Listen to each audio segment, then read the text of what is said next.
Hello everyone, my name is Zenitsu and I'm back with another Digimon deck profile video. So today I'm going to be taking a look at BT9, and BT9 offers us some new and powerful tools to build and iterate on some new and existing decks. And today's deck I'm going to be taking a look at is going to be the Magnadramon X Antibody deck. So the Magnadramon X Antibody deck might not be as strong as some of the other X Antibody decks in terms of its overall damage potential, but it's still an X Antibody Digimon playing into the strengths of how the mechanic wants to work, with it you just having lots of different inheritables triggering all at the same time, because you could have these really large stacks and you still have the ability to combo off and deal a decent amount of damage, with Gatomon having a nice little sub package that we could lean into to be semi-aggressive with relatively early, to act as some good chip, to be able to put them within lethal range. And then the core strength of what Yellow is trying to do is you are going to be manipulating your security, so that way you could try to be able to line up and trigger your abilities as easily as you possibly can.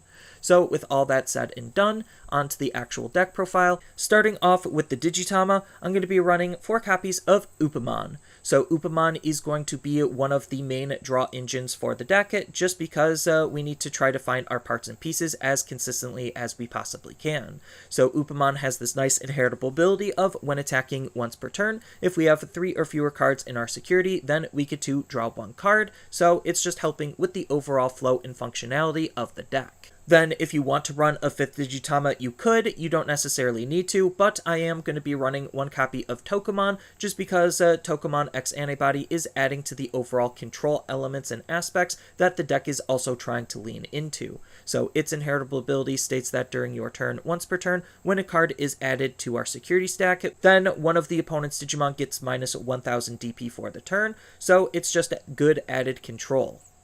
Next, on to the rookies, I'm going to be running 1 copy of Salamon. So this is the starter deck version of Salamon, and we're playing this card for 2 big reasons. The first reason is because it is a Salamon by name, to take advantage of our Salamon X Antibody, which is a pretty decent card when used in combination with this card, because it also is a cheap and efficient rookie to hard play. So if we need to try to choke the opponent and not give them a whole lot of memory, then this is the perfect card to do so with. And on top of that, if we do have enough memory and don't pass the turn on to the opponent, then we could hard slam this card and then digivolve it right away into Salamon X Antibody for some added consistency, making it just a good card to use in general. Next, I'm going to be running 4 copies of Salamon. So this is the BT3 version of Salamon, and this Salamon is just adding some extra control into the deck. So what it's doing is it has a nice inheritable ability where when attacking, not limited to once per turn, one of the opponent's Digimon gets minus 1000 DP for the turn, so it's just adding some extra DP reduction to try to delete the opponent's Digimon.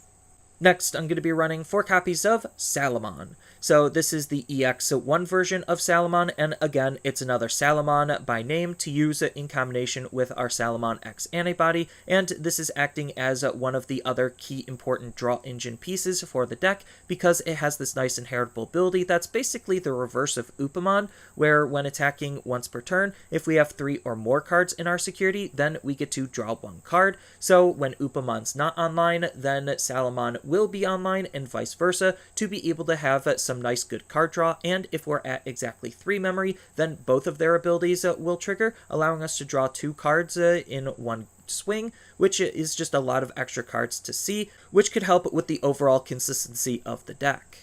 And speaking of consistency, the last rookie I'm going to be running is 4 copies of Salamon X Antibody. So the whole point of Salamon X Antibody and why we're running a whole bunch of other different Salamons is because it could digivolve for 0 on top of a Salamon, just because we can't get its when digivolving ability to trigger in our raising, because that's just how the raising area works, where no abilities usually target and can trigger inside of it. But the upside to using this card is with our other Salamons for its when digivolving ability, adding some, again, extra consistency into the deck. So its when digivolving ability states that we get a look at the top card of our security stack, then we get to add it to our hand. If we do add it to our hand, then we get to recover 1, replacing it. So it's making our deck even more consistent, allowing us to use our security as an extra resource to be able to try to find our parts and pieces.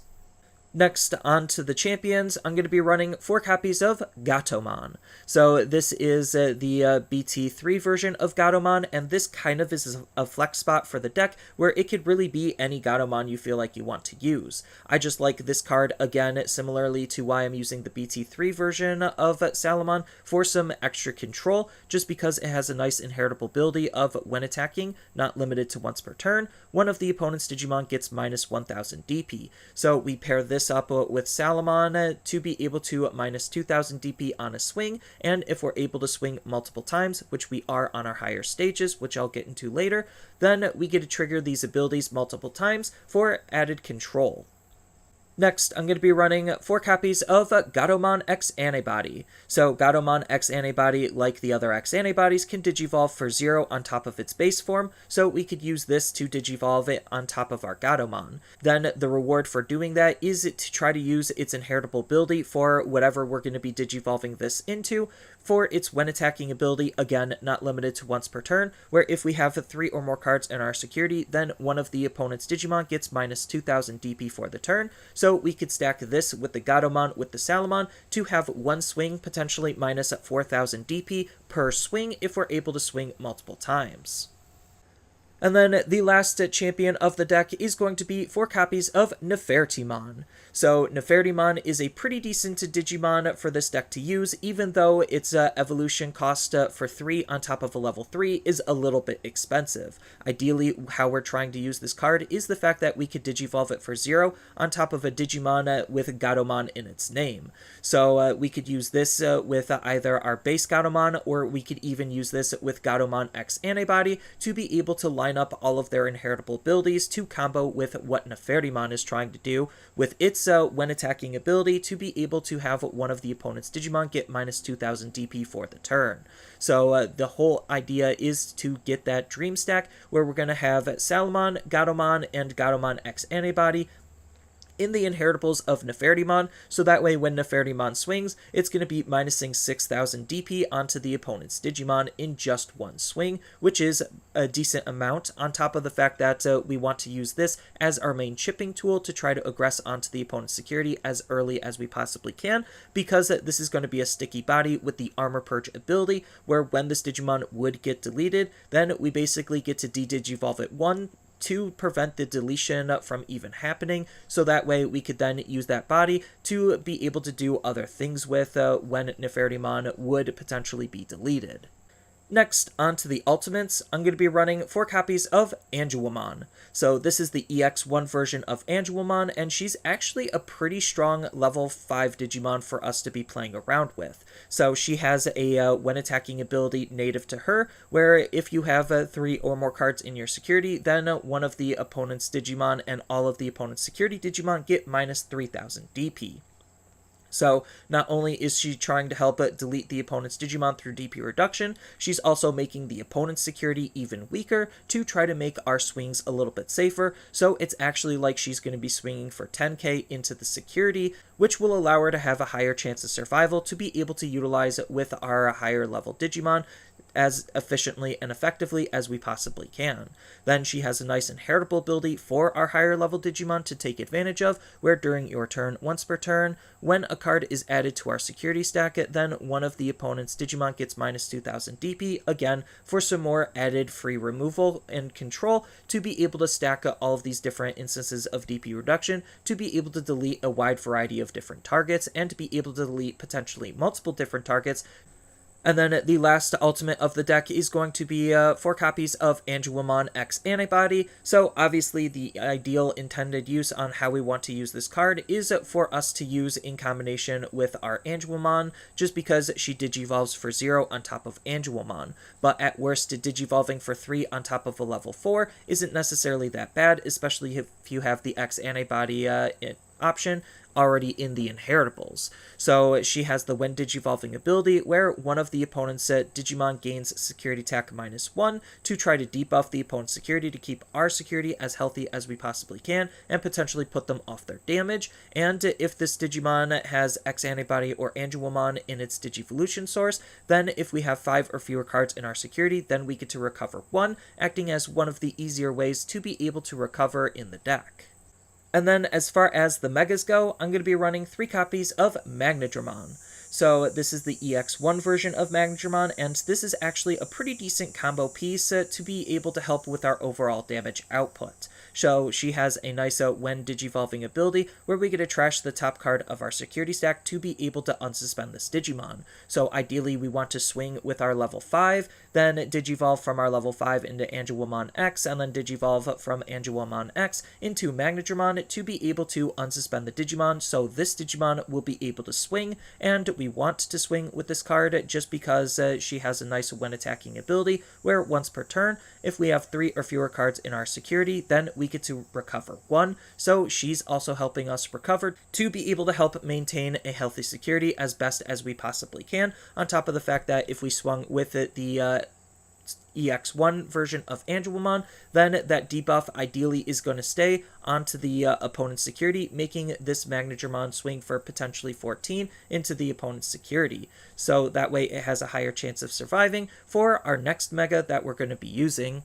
which is going to be 3 copies of Magnadramon X Antibody. So ideally we want to use the X Antibody option to swing with our Magnadramon to be able to Digivolve into Magnadramon X. Even without the Magnadramon, we could still use X Antibody to swing with our level 5 to be able to Digivolve into Magnadramon X and still be able to reap the benefits of Magnadramon X. So it has the alternative Digivolution condition where we could Digivolve it for 1 on top of a Magnadramon, which is the ideal way we want to use it, so that way we could try to make as many swings as we possibly can. Just because its when Digivolving ability states that if we have a Magnadramon or X Antibody in its Digivolution source, then all of the opponent's Digimon and security Digimon get minus 1000 DP for each card in your security stack. So again, just more added DP reduction for us literally doing nothing but trying to attack the opponent. And what's making us be able to attack multiple times,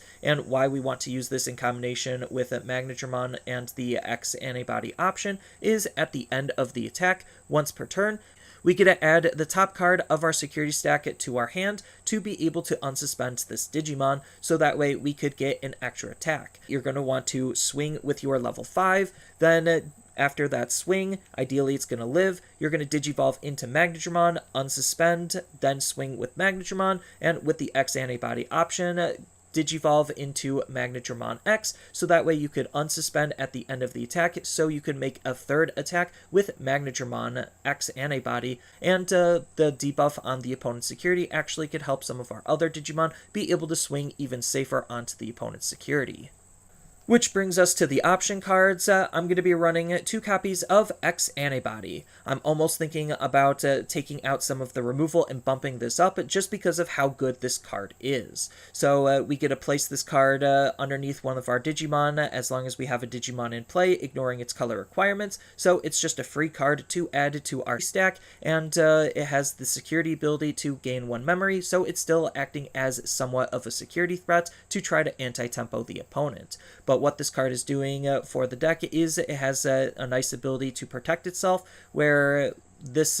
card can't be removed from Digivolution sources by card effects, so it's just a good card to just stick around and try to help protect your other inheritables from those pesky blue decks that are trying to get rid of your inheritable abilities. Then on top of that, it has a when attacking ability that's allowing us to Digivolve our Digimon mid-attack into a Digimon with X Antibody in its traits, so that way we could try to combo off as best as we possibly can.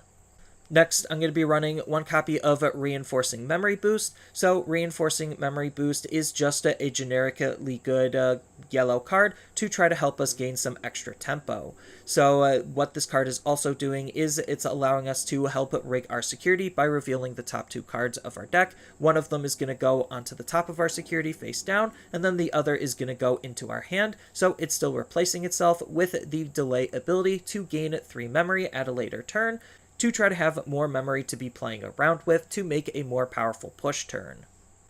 And then the last option of the deck is going to be 2 copies of Wyvern's Breath. So like I stated before, I was kind of thinking about swapping this over to more memory boosts and more copies of X Antibody, but for right now, I do value having a nice security threat to try to remove the opponent's Digimon, just because its security ability activates its main ability, with its main ability allowing us to have one of the opponent's Digimon get minus 15,000 DP for the turn, ideally trying to delete the opponent's Digimon, or if they're having multiple checks, then make them weak enough where they'll eventually or hopefully die against one of our other security checks.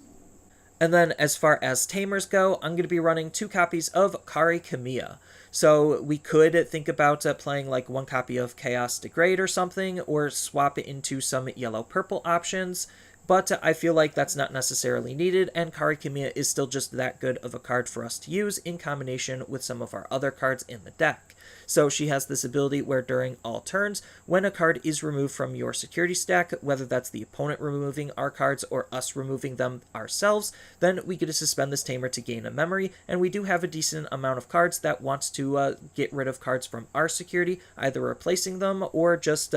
getting rid of them in general, so we could try to use those types of cards to gain extra tempo thanks to Kari Kamiya, or try to anti-tempo the opponent and make some of their plays a little bit harder.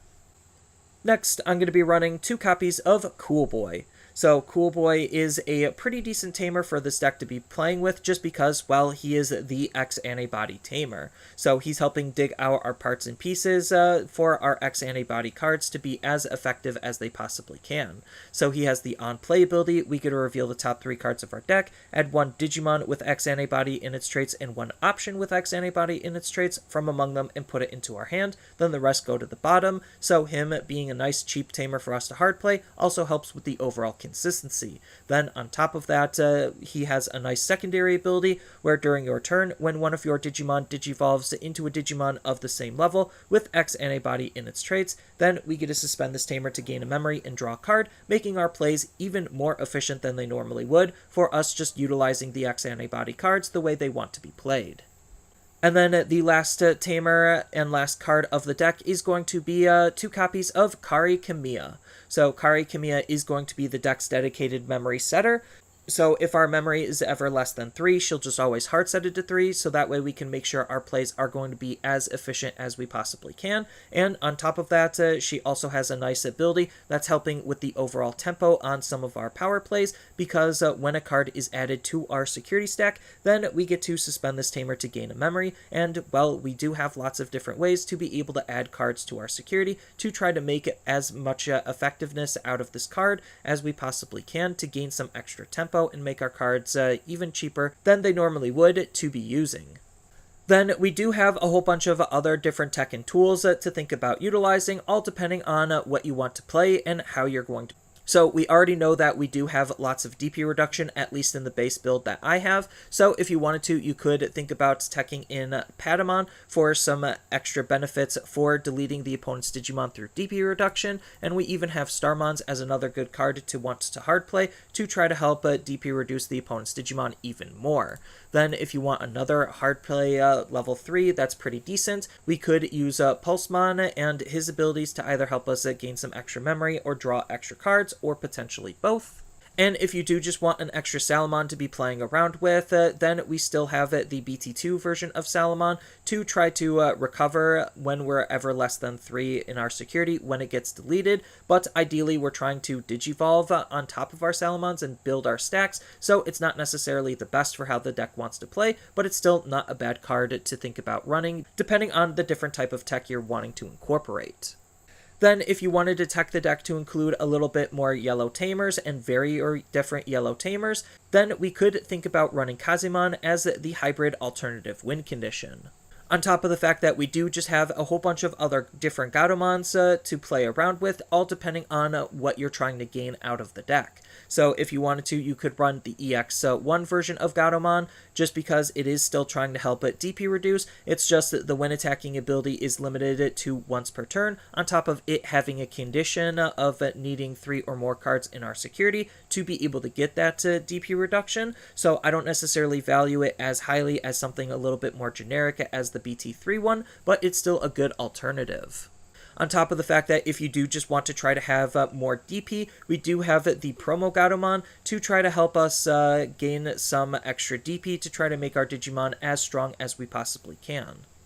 On top of us being able to dip a little bit more into yellow and purple, just because we do have the starter deck Gatomon that allows us to not only just make some of our evolutions cheap and efficient, act as a good digging tool, and allows us to even have access to DNA Digivolve if we are going to be running any DNA Digivolutions. Then we do have some alternative Angewomons that you could be playing around with. So we do have the BT3 Angewomon that can help with reducing the opponent's security tech in case they're trying to threaten our security with one or multiple different Digimon. And on top of that, she has a nice